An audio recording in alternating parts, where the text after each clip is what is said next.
परमात्मा को मालूम है। एक लेवा एक देवा दूतम, कोई किसे का पिता न पूतम। ऋण संबंध जुड़ा एक ठाठा, अंत में सब बारा बाटा। कि जिस पुण्यात्मा का पिछला कोई लेन देन शेष नहीं है, तो वो पुण्यात्मा है, उसको कोई संतान नहीं है, वो बड़ी भाग्यवान आत्मा है संत मते के अनुसार। और संसारिक और काल की प्रेरणा के अनुसार संसार उसको सबसे घटिया और बदकिस्मत मानता है। तो संत मार्ग इसलिए समाज से कति विपरीत है, और इसीलिए इसमें आपसी संघर्ष भी रहता है। अब ये पुत्र पुत्रियों का हमारे साथ क्या संबंध है, एक कथा सुनाते हैं। एक ग्राम में दो भाई थे। बड़ा भाई 18 वर्ष का और छोटा भाई था जो 11-12 वर्ष का। बड़े का विवाह हो चुका था, छोटा अनमैरिड था। उनके जमीन बहुत थी, जायदाद बहुत थी, संपत्ति अच्छी थी, 30-40 एकड़ जमीन थी। एक दिन बड़े भाई और उसकी पत्नी के मन में क्या हुआ कि वो छोटा भाई बीमार हो गया, बुखार आ गया। महीने 1.5 महीने 20 दिन वो बुखार ठीक ना होया, मोती जारा निकल आया। वो सूख के चारपाई पे पड़ा सा दिखे, थोड़ा सा, वैसे मरने की हालत में नहीं था, कमजोर बहुत हो गया था।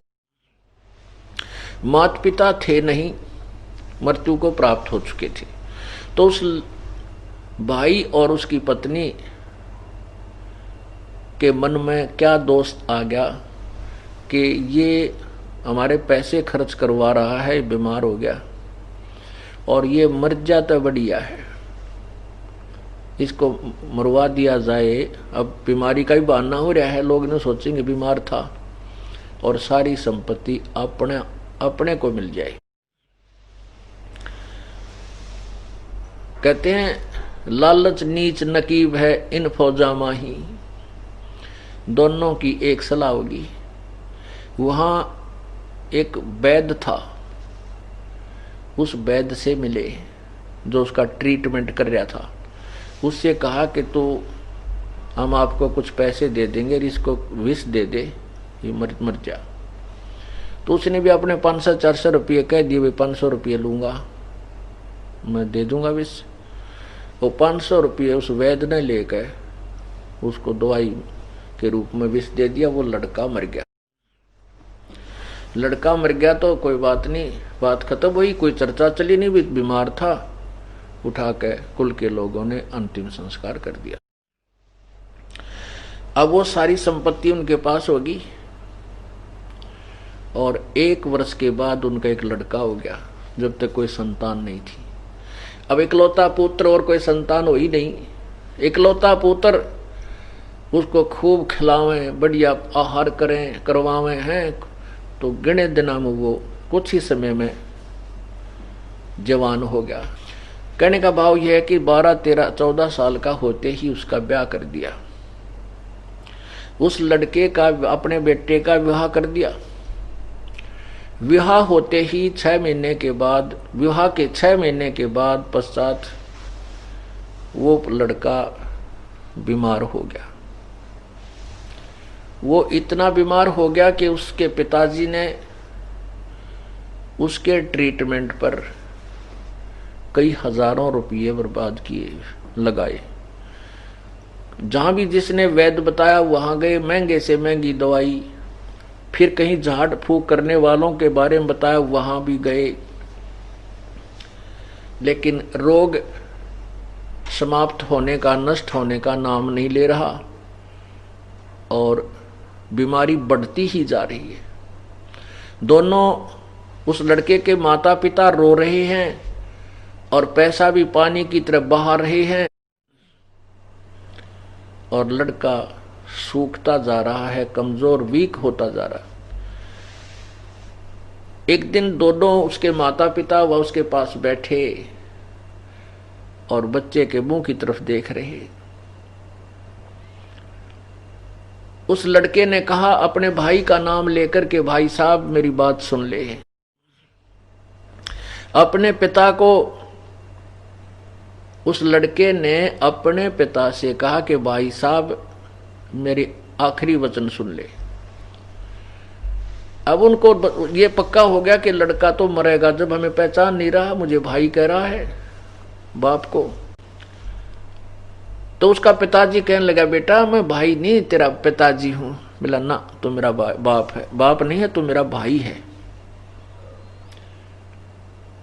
तो वो कहता नहीं बेटा तू पहचान नहीं रहा, मैं तेरा बाप हूं ना, तू मेरा भाई है।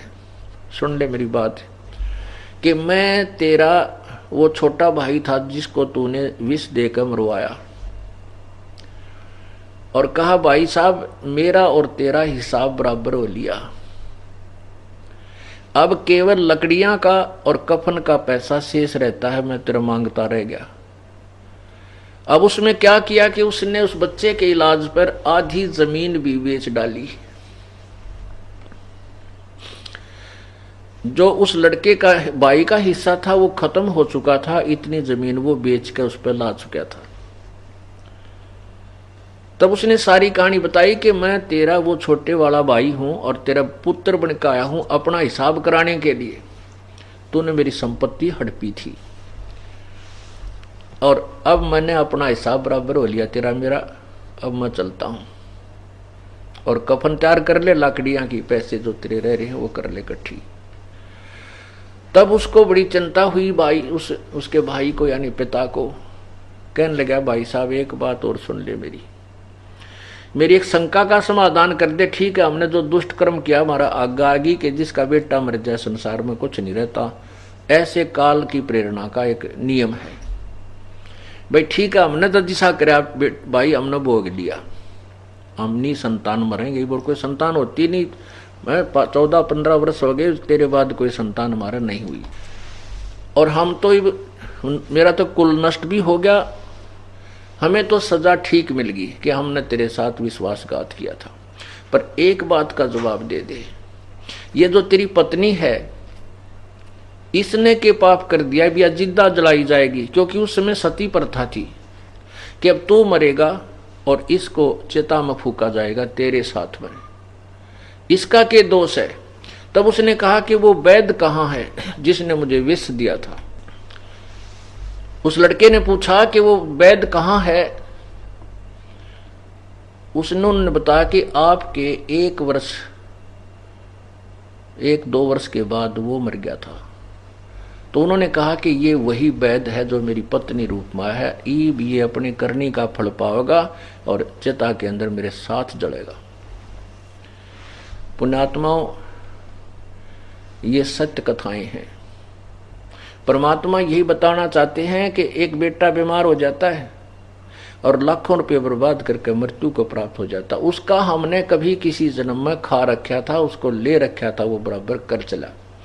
एक लेवा एक देवा दूतम, कोई किसे का पिता न पूतम, ऋण संबंध जुड़ा एक ठाठा, अंत में सब बारा बाटा।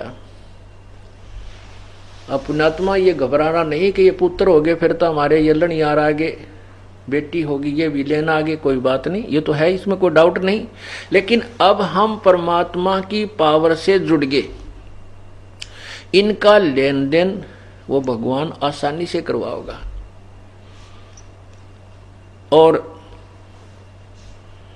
इन बच्चों को भी राम नाम मिल गया, आपको भी मिल गया। ये परमात्मा आपके सूली को सूल में कांटे में टालने लग जाएगा, क्योंकि आप परमात्मा की पावर से कनेक्टेड हो गए। जैसे एक तो हम हाथ से सानी काटा करते, पशुओं का जो चारा था एक चक्कर वाला गंडासा होया करे, अब भी है वैसे, सबके तो मोटरें नहीं लगी हैं, तो फिर वो हाथ से ऐसे काटा करते हैं और एक जना उसमें वो गहरे लाया करता चारा काटने के लिए, उसके प्रणाल से में 1-2 जने लग कर, कितने कठिन काम था। और फिर ये अब बिजली का कनेक्शन मिल गया, बटन दाब देते हैं और उठा कर वो चारा उसके डाल लगाते रहते हैं, cut cut cut cut cut 1 घंटे के अंदर ढेर लगा देता है। यानी कितना आसान हो गया वो काम। पहले चाकी पीसा करते, 1 घंटे तो मंडी रहती बुढ़िया, और कितना 2 किलो नहीं पिस के देता। और अब बटन दाब देते हैं बिजली की पावर से, कोई आटा 1 घंटे में ढेर सारा पीस कर रख देती है। तो ऐसे ही आपको परमात्मा की शक्ति यानी बिजली का कनेक्शन मिल गया। अब ये चिंतित ना होना। अब तो ये तो है, इसमें तो कोई शक नहीं। बेटा और बेटी हमारे पिछले संस्कार से जुड़े हैं, ये नो डाउट।